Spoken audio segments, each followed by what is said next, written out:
Cvičení číslo 4. Minimální tvary logické funkce. Zadání. Stanovit všechny minimální tvary disjunktní a konjunktní funkce, ověřit chování v simulaci a dokázat, že platí rovnost mezi disjunktní a konjunktní funkcí pomocí Booleovy algebry.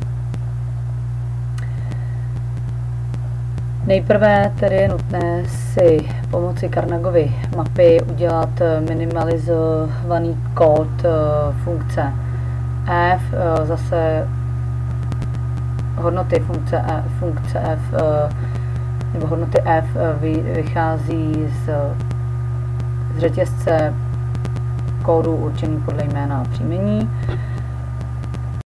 Pro disjunktní funkci budou platit hodnoty logické 1, konjunktní funkci budou platit hodnoty 0. Carnagova mapa může mít tvar buď obdélníka nebo čtverce podle počtu proměnných. Zapisuji do Carnagovy mapy, budeme zapisovat pomocí Grayova kódu.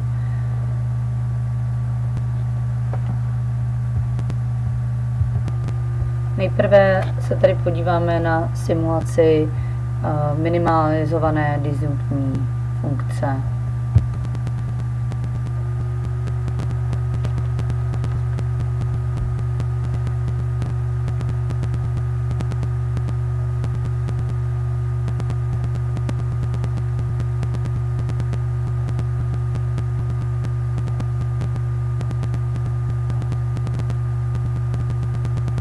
Odpovídá tabulce pravdivostních hodnot.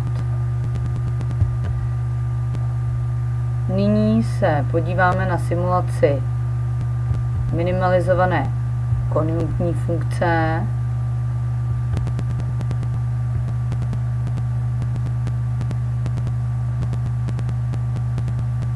Opět odpovídá zápisu pravdivostní tabulce podle logické nuly.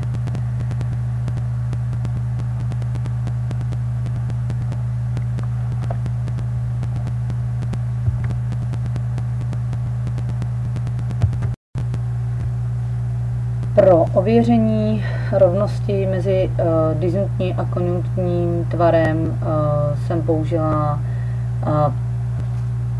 zase pravdivostní tabulku, která dokazuje platnost vztahu minimalizované funkce disjunktní a minimalizované funkce konjunktní. Tato tabulka je přidána v PDF souboru a my se nyní můžeme podívat na hodnoty nebo na simulaci, která předvádí platnost tohoto vztahu